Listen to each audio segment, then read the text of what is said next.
Kota tanpa buku. Pernahkah kau ke toko buku, perpustakaan, atau taman bacaan? Tidakkah kau merasa istimewa ketika berada di dalamnya? Di sekelilingmu ada berbagai tokoh dari dunia nyata dan hayal, tempat yang pernah kau kunjungi dan yang belum, informasi dan cerita dari masa lalu, masa kini, dan masa depan. Semua terpadu, semua berada dalam genggamanmu. Saat berada di antara buku, tidakkah kau merasa menjadi raja dan ratu? Di ruang dan waktu seolah menyatu tanpa batas. Kau bisa terbang, melintasi sekat negara, dan melewati berbagai zaman.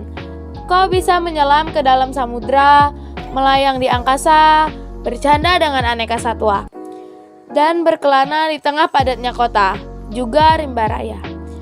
Kau tahu, buku adalah jendela dunia, kunci pengetahuan, dan pintu wawasan. Muhammad Hatta, sang proklamator, berkata, "Aku rela di penjara asalkan bersama buku, karena dengan buku aku bebas." Melalui buku, manusia terbebas dari ketidaktahuan. Tempat-tempat yang dipenuhi buku adalah harapan berkembangnya pengetahuan dan wawasan. Apa jadinya jika kota tanpa buku? Pantaskah dia disebut kota? Di kota itu, mungkin kabar datang dari sumber lain, dari koran, televisi, atau internet. Mungkin informasi dan cerita datang dari cerita nenek moyang, berbagai dongeng-dongeng sebelum tidur. Irama warganya pun tidak beda. Bangun pagi, bertebaran di muka bumi untuk berbagai keperluan.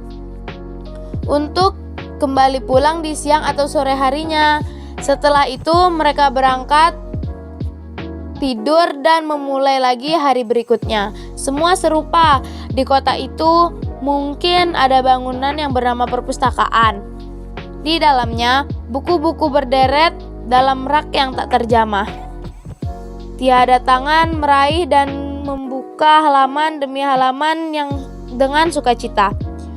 Mungkin juga ada tumpukan buku di sudut-sudut sekolah yang sepi dan berdebu, jarang dikunjungi, jarang dibaca. Buku-buku di sana teronggok tanpa nyawa.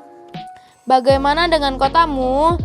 Mungkin kau tinggal di tengah kota yang megah, atau di gang sempit di desa terpencil, di pesisir pantai, atau di kaki gunung. Adakah perpustakaan, taman bacaan, atau toko buku di dekat rumahmu? Jika ada, apakah tempat itu menjadi wadah berkumpulnya anak-anak dan warga? Menjadi pusat berkembangnya wawasan dan pengetahuan? Atau hanya menjadi pajangan? Maukah kau menjadi orang yang menghidupkannya? Kau bisa mengunjungi dan mengajak teman-teman membaca dan berbagi cerita di sana.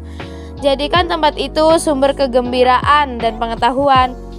Jika tempat itu belum ada, maukah kau menjadi orang yang mulai menghadirkannya? Kau bisa memulainya dari sebuah sudut di teras rumahmu.